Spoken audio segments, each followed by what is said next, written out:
পাকিস্তানের বিপক্ষে টেস্ট সিরিজের জন্য রোববার দল ঘোষণা করে বিসিবি। একদিন পর আনুষ্ঠানিক সংবাদ সম্মেলনে আসেন প্রধান নির্বাচক, ব্যাখ্যা দেন ১৬ সদস্যর দল নিয়ে। তবে সংবাদ সম্মেলনের পুরোটা জুড়ে ছিল সাকিব প্রসঙ্গ।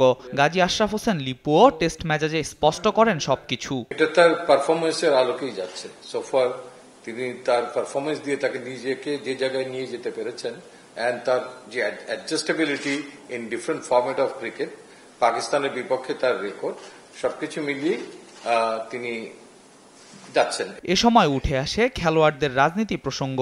সেখানেও স্ট্রেট ড্রাইভ খেলেন প্রধান নির্বাচক। প্রসেস ঠিক করা হবে যে কেউ জাতীয় দলে থাকা অবস্থায় রাজনীতি করতে পারবেন কিনা। মেধার জায়গাটাকেই আমরা সমুন্নত রেখেছি, প্রত্যেকটা প্লেয়ারের ক্ষেত্রেই এটা হয়, তো সেটাকে বিবেচনা করি তিনি দলে আছেন। গত বছর থেকে টেস্ট দলের বাইরে আছেন তাসকিন। সংবাদ সম্মেলনে তাসকিনকে ফেরানোর ব্যাখ্যা দেন লিপু। আকাঙ্ক্ষা প্রকাশ করেছেন জাতীয় দলের টেস্ট ম্যাচে আবার খেলতে যান, সেই পরিপ্রেক্ষিতেই কিন্তু আমরা তাকে দলভুক্ত করেছি। আপনি দেখবেন যে 15 জন জায়গায় 16 জন দল ঘোষণা করেছি আমরা, এবং এই টিমে সাইফুদ্দিনের পরিবর্তে আমরা কোনো খেলোয়াড় আর সংযোজন করিনি।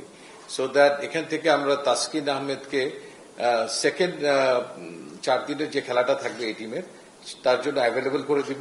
পাকিস্তান সিরিজ দিয়েই শুরু হচ্ছে টাইগারদের ব্যস্ত টেস্ট মৌসুম।